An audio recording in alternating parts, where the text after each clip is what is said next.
Your sciatic nerve hurts, it's irritated. If you pull on it or push on it, it gets worse. In this video, we're gonna go through a complete fix and a realistic timeline to actually get results. Now with the timeline, we have to think about how long it's been going on.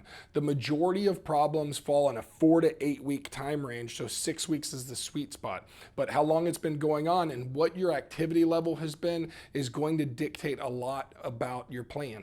You need to be thinking about building up strength again. We got to get that nerve gliding around. We're going to show you how to do that in this video, but you've got to give yourself time to heal. You got to allow nerves to heal. Nerves heal in 12 to 18 months. So if you actually have nerve damage, it's going to take significantly longer. If you don't have nerve damage, if it's just irritation, then you're going to be pretty good on that 6-week plan.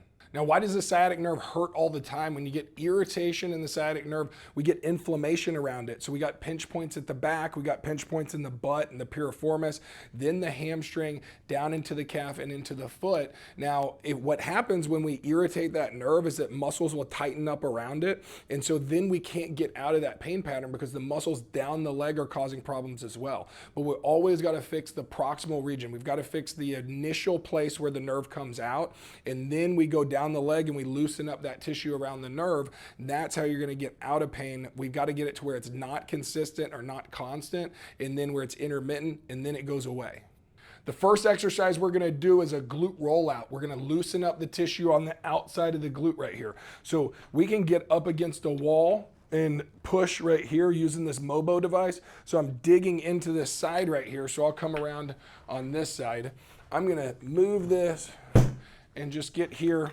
I'm going to put it here on my glute and then dig that out. I want to be off to the side, loosening up where the glute med, glute max, the TFL, all those muscles, the gluteus minimus. I want to loosen all that stuff up because it's a lot like your pants. Like if I'm tight right here, then it pulls on the front and the back. We want to loosen that area that's tight because that's where collagen lays down, muscles get stuck together, where fascial connections happen, where muscles overlap. We need to break up that tissue. So the glute rollout is the first thing. You can just use a regular lacrosse ball as well. I'm going to put it right here on my glute. So if you look at my belt line, right here on my glute, above the greater trochanter, a bone right here, and below the ilium, our pelvis right here, I'm going to be right in the middle. So I'm going to get up against the wall. I'm going to unweight my leg. So I'm taking all my weight off this left leg and I'm digging in that. Should be a little bit tender, but it shouldn't shoot pain down your leg. If it's shooting pain down your leg, then it's too intense and we need to back off. I need you to make a comment and let me know so I can give you some adjustments. Now, number 2, we're going to do a hamstring roll out. So our nerve is running underneath the hamstring right here. So we've got 3 hamstring muscles, but 2 major ones. So one on the outside and one on the inside. And so what I'm going to do is I'm going to get back on a table, probably a countertop would be best. This is too soft, but I need to show it to you here. But doing it at home, I do it on a countertop or a really hard chair. I'm going to take this lacrosse ball. I want to be in this spot right here, right there where the meaty parts are. And so I'm going to get on the outside, push my weight down into it, keep my back in a neutral position. I don't want to fold up. That's going to cause me more irritation down that chain of the nerve. I'm pushing up and straightening this leg out. I'm going to do it 10 times. Now I can do the same thing with this mobo. I can adjust the ball to go down. And then I can get right here. I'm going to go right into the middle. Again, if this shoots pain down your leg, then it's too intense. We need to back off. What I'd go to first is I'd get on the inside and the outside. I can even break this mobo up and go with this distance so I'm on each side of the hamstring. And then now I'm not on the nerve and I'm on the hamstring muscle bellies right here. And I can straighten it out. You can shorten it and like get more done in a shorter period of time. But I'm loosening this up. I don't have to go completely straight. I want to put my weight down into my leg so I got pressure on it and I straighten out, going about like 70% of the way up, and I'm just doing 10 swipes right there, and then I'll move up just about an inch and then gliding through that. I'm really trying to get in that hamstring and loosen up the muscle belly of the hamstring so that nerve can glide around, and then the nerve's naturally gliding while I'm doing this. So I do 10 swipes and I'd find 3 different spots on the inside and the outside. Now, if you have pain in your calf or down to your foot, then we want to address those areas because that's where the nerve will get pinched off as well. So what I'm going to do right here is I grab this mobo. I would want to put it down on the ground, but this is a good angle too. You can do it like this. So I'm loosening up those calf muscles. So I always go 10 swipes on the outside, 10 in the middle. I'm gonna straighten it out a little bit more so I have more space. 10 in the middle, and then 10 on the inside, loosening that up.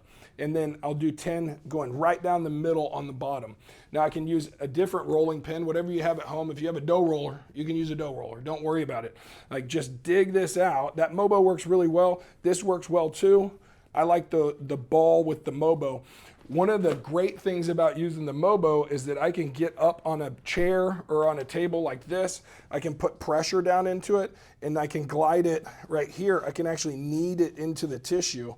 Remember, when we're doing this, I don't want to cause more nerve pain going down or up the leg. So if you are getting that nerve pain going up and down the leg, then we're putting too much pressure on the nerve. So we want to back off. Now with our first exercise, so we've done 3 rollouts. Now with our first exercise, we want to roll out first. And then with our 3 exercise, we want to do our hip hinge squat. So I'm going to come out like this. So I'll do it against the wall. I'll measure my foot away from the wall and I'll start doing a hip hinge, face in line with the chest, reaching back and coming back up. I'm going to do 15 reps of this, really focusing on using my hamstrings and my glutes. So I want to use those muscles. My body's a pulley system. I want to redistribute stress down into the hamstrings and the glutes. I can do it against the table right here. So I'm going to get about my foot length away from the table. So we'll see right underneath it, foot length away. And then my face stays in line with my chest. I do not want to lock my eyes on something in front of me, because then my head's going to come up and I'm going to go into back extension right here. If I'm going into back extension, I'm closing down the space for those nerves. So I want to keep it in neutral. So I can put my hand right here in front of me and I just watch my hand as I come back. And I'm touching and coming back up. If your weight comes off of your toes, then that's okay. So I have most of my weight on my heels. I'm reaching back and I'm not changing the angle of my back while I'm doing it. When I do this, I feel it a lot in my hamstrings and in my glutes. It's normal for the first 2 to 3 weeks to feel it more in your hamstrings.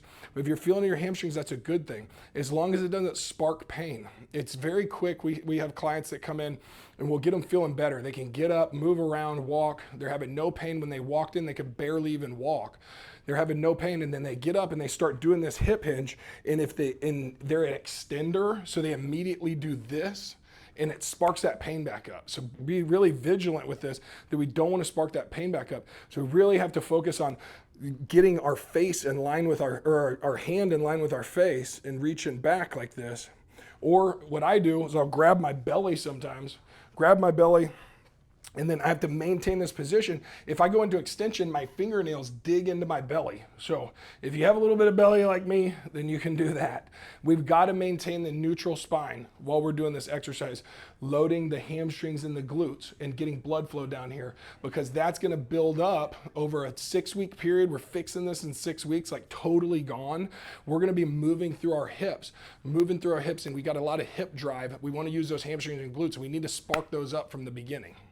Now, the second exercise is the carpet ripper. So it's really important that I maintain the same position. So I'm gonna come down into this position, I'm gonna slide this foot over, and I'm gonna try to rip the carpet, pushing it out to the side. So I'm driving out that way.